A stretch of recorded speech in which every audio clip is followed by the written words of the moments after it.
Good morning friends. तो आज मैं चक्रीय निधि यानी कि रिवॉल्विंग फंड को स्पष्ट करना चाहूँगा कि बैंकिंग टर्मिनोलॉजी में ये शब्द प्रयोग किया जाता है और इसे सामान्यतः समझने में हम जो है हमें संदेह होता है या हमें डाउट होता है कि इसका अर्थ क्या है, इसका प्रयोग किस प्रकार करना है। तो चक्रीय फंड जो होता है, रिवॉल्विंग फंड जो होता है, ये सामान्यतः एसएचजी ग्रुप को दिया जाता है। उसके 5 या 10 जितने भी मेंबर हैं उनके प्रयोग हेतु ये रिवॉल्विंग फंड दिया जाता है।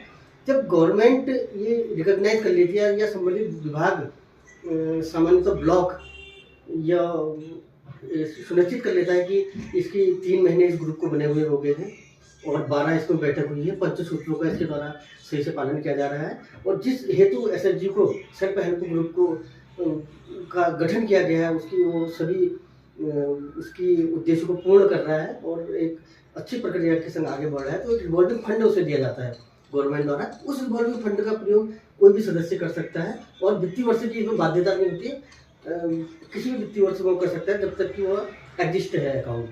तो उसमें क्या होगा कि किसी व्यक्ति ने सदस्य ने निकाला, उसका प्रयोग किया, अपनी आवश्यकताओं की पूर्ति करी, जो भी उसकी आवश्यकताएं हैं, और उसे पुनः जमा करना होता है। यानी कि रिवॉल्विंग फंड एक चक्र बनाएगा, सदस्य उसको लेगा, फिर जमा करेगा, फिर दूसरा सदस्य लेगा, अपनी आवश्यकता पूरा करेगा, फिर जमा करेगा। रिवॉल्विंग फंड आपने वापस तो नहीं करना है, लेकिन उसी अकाउंट में वापस आना है, एक चक्र वो बनाएगा ताकि वो रिवॉल्विंग फंड या चक्रीय जो निधि होगी जो वो जमा होगी अकाउंट में, फिर दूसरा सदस्य प्ले करेगा। इस प्रकार ये चक्र बनाता है, इसलिए से रिवॉल्विंग फंड कहा जाता है।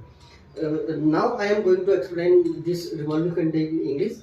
Friends, if SHG group doing his deeds properly and the organized and when the group is established, 3 months he completed, then government and all its process and all its needs and all its activities are proper according to given instructions.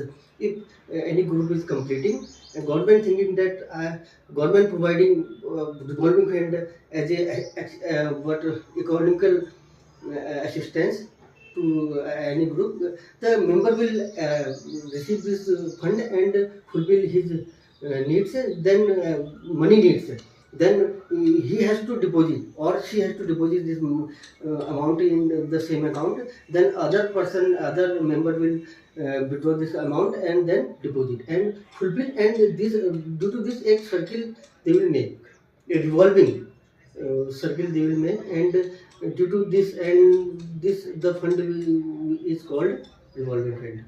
Thank you very much friends.